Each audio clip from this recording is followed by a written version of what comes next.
Welcome to my new video. आज की video बहुत ही ज़्यादा इंटरेस्टिंग होने वाले। पहले के टॉपिक्स में हमने इंग्लिश के बारे में पढ़ा था, लेकिन आज हम कुछ जीके पढ़ेंगे। हमारा मेन मोटिव ये होता है कि हम आपको नई नई नॉलेज प्रोवाइड करें, आपकी लर्निंग को इन्हेंस करें। तो आज हम सीखेंगे कि रिवॉल्यूशंस क्या होता है और मेनली एग्रीकल्चर रिवॉल्यूशन के बारे में पढ़ेंगे। उनके फादर ऑफ रिवॉल्यूशंस कौन थे और डिफरेंट टाइप्स ऑफ रिवॉल्यूशन के बारे में सीखेंगे। हम पहले पढ़ेंगे एग्रीकल्चर रिवॉल्यूशन क्या है।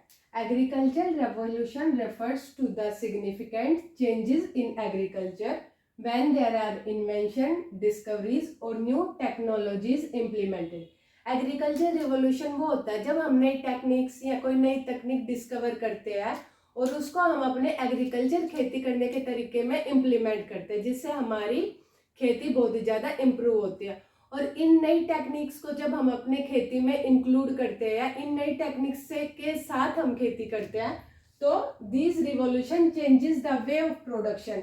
ये रिवॉल्यूशन, ये बदलाव या ये टेक्निक्स हमारे प्रोडक्शन के तरीके को ही बदल देता है and increasing the production rate, और हमारे प्रोडक्शन रेट को इंक्रीज कर देता है। अब हम सबसे पहले पढ़ेंगे ग्रीन रेवोल्यूशन होता क्या है। ग्रीन रेवोल्यूशन के बारे में बताएंगे। Father of Indian green revolution कौन थे, मतलब इंडिया में सबसे पहले ग्रीन रेवोल्यूशन लेकर कौन आए थे, और जो ये नाम है ग्रीन रेवोल्यूशन ये दिया किसने था।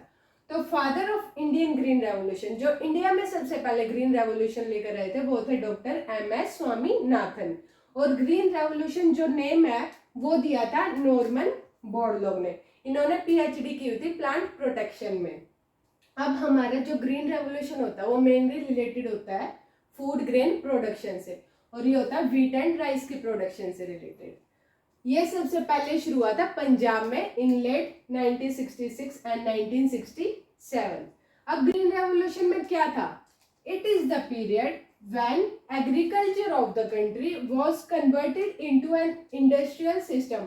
ये वो टाइम था, ये वो पीरियड था जब हमारी एग्रीकल्चर थी, हमारी खेती थी, वो एक औद्योगिक प्रणाली में कन्वर्ट हो गई थी, मतलब इंडस्ट्रियल सिस्टम में कन्वर्ट हो गई थी। अब हम पढ़ेंगे इंडस्ट्रियल सिस्टम क्या होता है, इसमें क्या चेंजेस आए थे हमारी खेती में या हमारे प्रोडक्शन के तरीके में, या हमने क्या फैसिलिटीज, क्या हमने तरीके यूज किए जो हमारी प्रोडक्शन इंक्रीज हो, रेट ऑफ प्रोडक्शन इंक्रीज हो।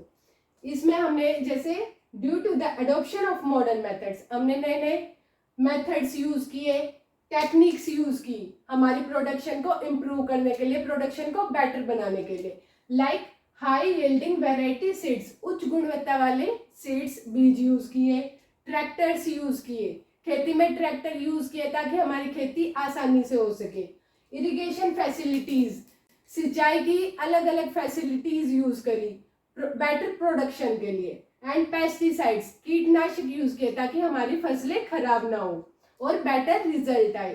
एंड फर्टिलाइजर्स, खाद यूज किए भूमि उपजाऊ बनाने के लिए, हमारी बेटर प्रोडक्शन के लिए। ये सारा था ग्रीन रेवोल्यूशन। अब हमारा सेकंड है गोल्डन रेवोल्यूशन। गोल्डन रेवोल्यूशन क्या होता है? गोल्डन रेवोल्यूशन के फादर कौन थे? गोल्डन रेवोल्यूशन को हम सुनहरी क्रांति भी कहते हैं। गोल्डन रेवोल्यूशन के फादर जो गोल्डन रेवोल्यूशन को इंडिया में लेकर आए थे वो थे Nirpakh Tutej. Golden revolution is about honey and horticulture production. ये मेनली हनी की प्रोडक्शन से रिलेटेड था एंड हॉर्टिकल्चर प्रोडक्शन। हॉर्टिकल्चर होता हमारा बागवानी। बागवानी उत्पादों की प्रोडक्शन से रिलेटेड था। अब बागवानी में हमारे फ्रूट्स, वेजिटेबल, सारी चीजें होती हैं। ड्यूरिंग दिस पीरियड, मतलब during golden revolution time period, there is huge production of fruits.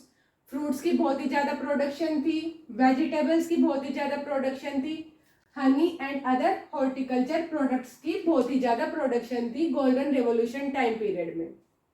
In India the period between 1991 to 2003 is termed as golden revolution।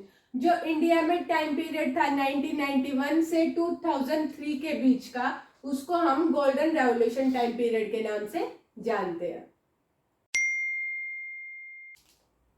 तो हमारा थर्ड रेवोल्यूशन है ब्लू रेवोल्यूशन। अब blue revolution क्या था? Father of blue revolution कौन थे?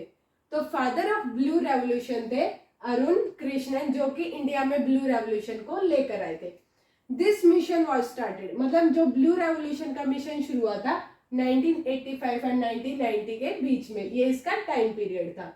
Part of the 7th 5-year plan, जो हमारा 7वां 5-year प्लान बना था, ये उसका पार्ट था blue revolution. Blue revolution is also known as नील और नीली क्रांति। ब्लू रेवोल्यूशन को हम नील और नीली क्रांति के नाम से भी जानते हैं। द मेन ऑब्जेक्टिव जो था ब्लू रेवोल्यूशन का वो था is to develop, manage and promote fisheries to double the farmers income. तो ब्लू रेवोल्यूशन ये था कि हम ज्यादा से ज्यादा मछली पालन का विकास करें, प्रबंध करें एंड उसका प्रमोशन करें, ज्यादा से ज्यादा उसको प्रमोट करें, ताकि हम फार्मर्स की इनकम को डबल कर सके और उनकी लिविंग को हम बेटर बना सके। सो आज की वीडियो में हमने एग्रीकल्चर से रिलेटेड कुछ रेवोल्यूशंस के बारे में पढ़ा। नेक्स्ट वीडियो में हम बाकी रेवोल्यूशंस के बारे में पढ़ेंगे। अगर आपको वीडियो अच्छी लगी हो तो please do like, comment and share my video and subscribe my channel also. Thank you very much.